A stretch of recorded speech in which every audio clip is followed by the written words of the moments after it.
Imagine for just 1 second that instead of Chuddington Jones, you were Mr. Johnson, Mr. Chaddington Johnson. You were cracked. At Counter-Strike, you were so good you became a professional player. And so on your cute little professional team, you decide to go to a cute little professional tournament. A tournament that you have never in your entire fucking life heard of, but they got $1 million prize pool, man. How bad can it be? And adding on to that, there's almost no top teams here. It's almost an entirely tier 2 tournament. Sure, there were some decently ranked teams, like the number 12 ranked team in the world, 9Z, the number 19 ranked team in the world, Paravision, but you come here on the number 10 ranked team in the world, BetBoom, and your name is now MagnoJez. Transport your brain into MagnoJez for a second, and you arrive at this event in Guangzhou, China, Guangzhou, licking your chops because you think to yourself, oh buddies, we just won $1 milli vanilli. You then go to the event, log on to your Steam account on their PCs, and immediately all of your information is stolen. It's all gone. Rest in peace to you, pal. I mean, yeah.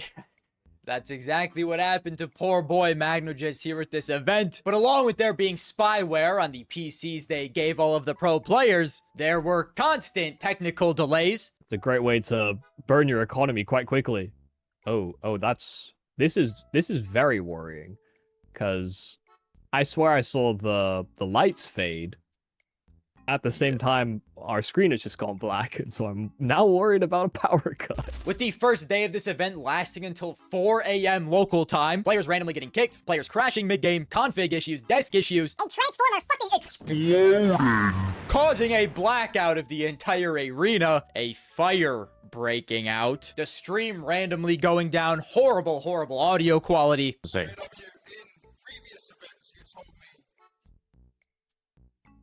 I mean, I can keep listing shit off. There's about 10 more bulletin points I can go through of just stuff that went wrong at this Counter-Strike event. It was a complete fucking disaster, man. And well, this disaster event is called XSE ProLeague Guangzhou 2026. And at this point, it might be the most disastrous event in Counter-Strike history. Before this, you'd probably say it was Gaming Paradise back in 2015. Follically challenged, Garmour speaking. Guys, if you would like to support me in the stuff I do here, check out the new long-term sponsor of the Garmour YouTube channel, SkinSwap. SkinSwap is the #1 place to trade your Rust or Counter-Strike skins for new ones where you can instantly upgrade your inventory. And if you use my code Garmour, you can get up to $50 on a free skin and a 3% lifetime selling bonus. And now you can also easily buy skins off the Chinese marketplace for cheaper prices than you ever could on the Western marketplaces. I truly think this is the best feature on any skin trading website, but if you are looking to sell, you can sell your skins for crypto, PayPal, Venmo, and a bunch of other withdrawal methods. Along with this, SkinSwap has a vault system now, which makes it the most rewarding skin trading website. And of course, don't forget the giveaways. And I think that's it. Thank you to them, thank you to you guys, and back to the video. You might be thinking to yourself, how in the fuck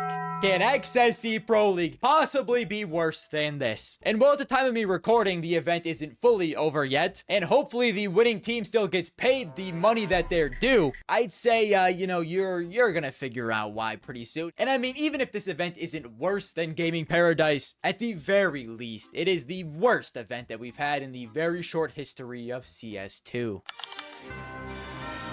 Now, before fully diving into this tournament, I want to give you guys a little bit of background on the company running it, because this isn't the first tournament they've ever ran before. XSE ProLeague is run by an organization called XSE Esports, which has been running for a few seasons at this point, but it's usually just smaller regional events, with prize pools sitting at around $20,000. The first tournament I can find is XSE ProLeague 2023 Finals, so they've been running tournaments for at least 3 years at this point, but this time, instead of being a local Chinese tournament, they decided we had enough of this. We were gonna go a little bit bigger and host a international LAN with a $1 million prize pool. So they would book a 16-team offline LAN at the Friendship Hall inside of Canton Fair Complex in Guangzhou, and send invites out to teams like 9Z, BetBoom, Big, NIP, MIBR, local team Tai Lu, FaZe, Paravision, and even more. So on paper, this event was supposed supposed to be the TO's kind of coming out party. And while I am happy that XSE Esports is finally coming out of the closet, I just wish they would have done it in a bit of a more professional way, in a bit of a cleaner way, you know? But before we even get into like how bad the tournament actually was, I just gotta come out and say this. I get that the tournament organizers probably thought to themselves, let's do this right after the Cologne Major. Everyone's hyped up after Cologne. We'll get some new roster debuts like Jay Boner on FaZe, and everyone's gonna be incredibly hyped for this. But I have a bit of a pet peeve because I feel like after the majors, the player break should be a player break, not a let's throw a Chinese tournament in the middle of it because why not? There's no other competition for a reason, man. This is supposed to be a break for the players and just a break for everyone. That's just my personal pet peeve. I like the player breaks to be left as player breaks. I don't want a big-ish tournament like this to be happening because there's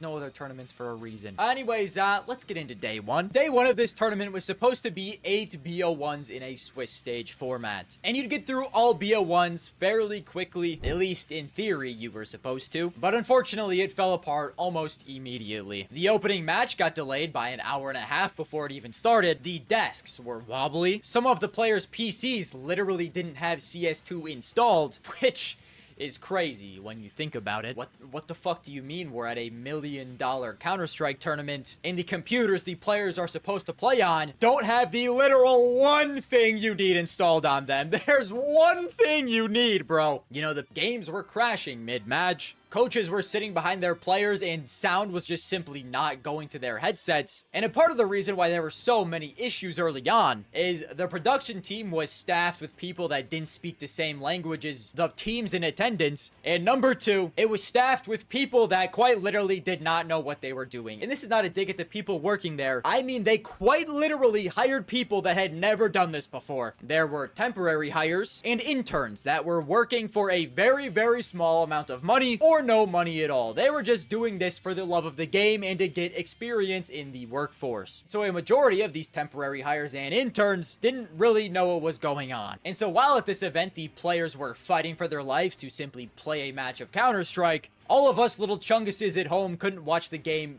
really at all. At least not in good quality. The broadcast was like barely functional. The UI was constantly broken. Player names not matching up with images. Player names simply being wrong. You often couldn't even tell what bomb site the bomb was planted at or how many players were left alive. And well, because of all of the technical issues, certain games like Bait versus MIBR had taken a total of 2 hours for one map. FaZe had lost to the hometown team Tyloo, but if you wanted to watch the new FaZe roster, good luck because the audio is just god-awful.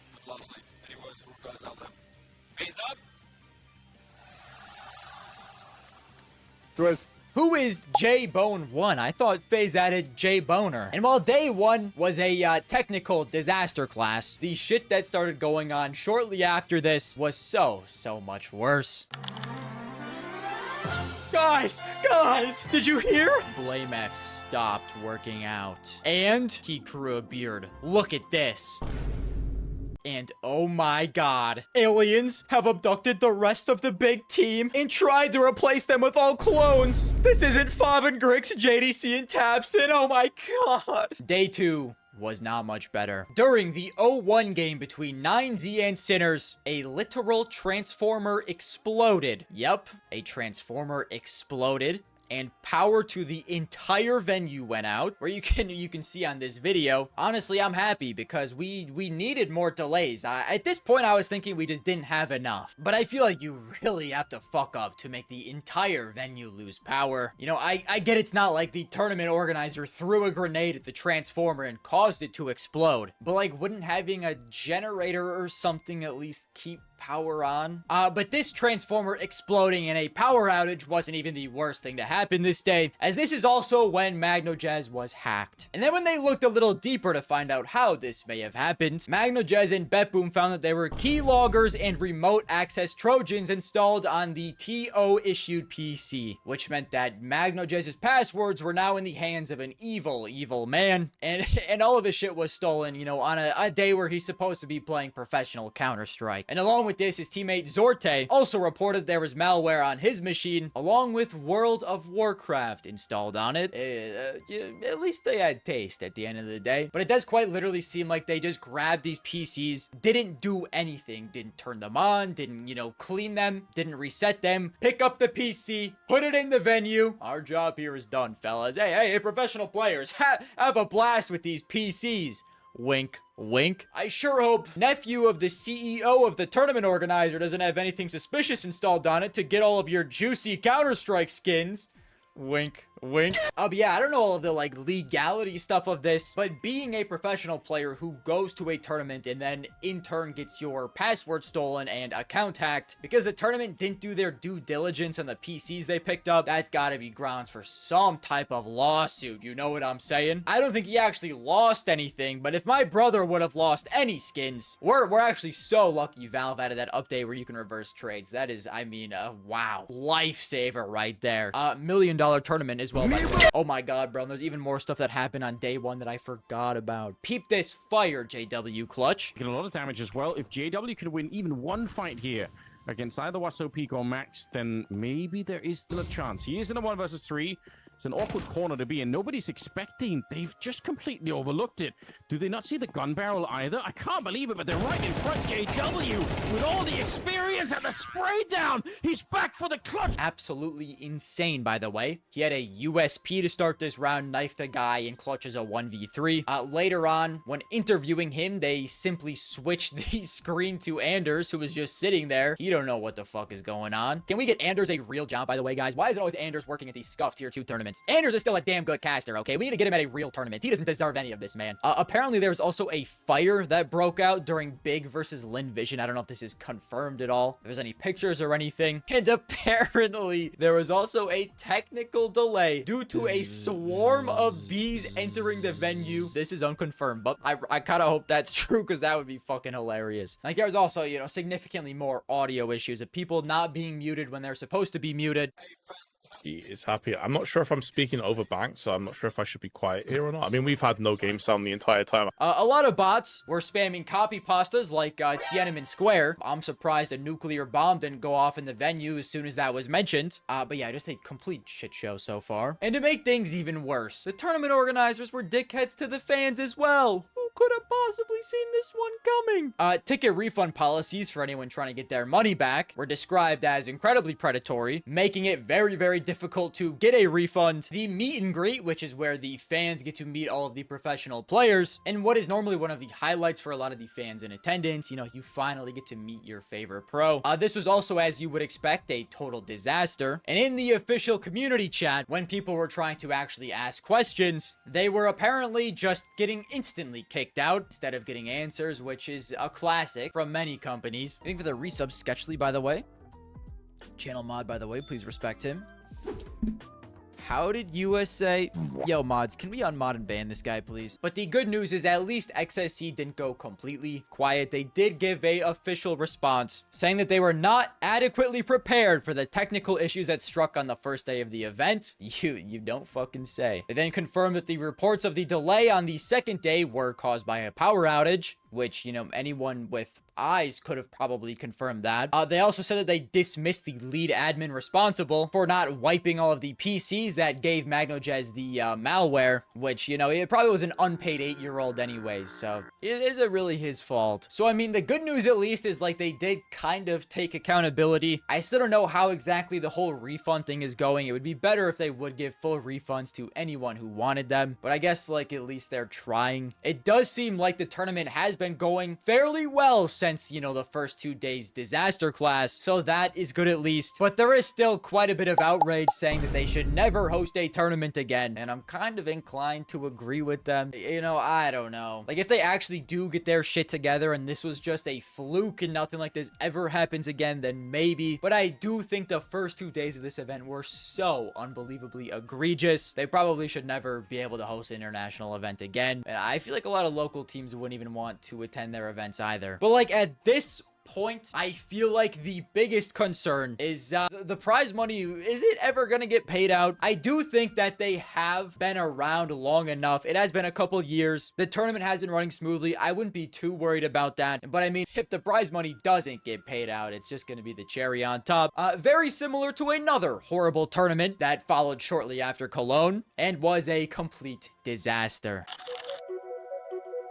I'll kind of give you a little bit of background on how bad Gaming Paradise was, because if we're comparing the two and we're saying XSE Pro League is worse, I kind of have to show you, how bad its predecessor was before. Gaming Paradise was organized by a company called the Gaming Resorts, and it was supposed to be a huge tournament. Not only was it a Counter-Strike tournament, it was also a Dota 2 tournament. They wanted to suckle up not only one, but both of Valve's balls with this one, and put on a show for the fellas, right? It was right after the International 5 and ESL 1 Cologne, which are two huge tournaments in their respective games. There were some tankers that were invited to this one.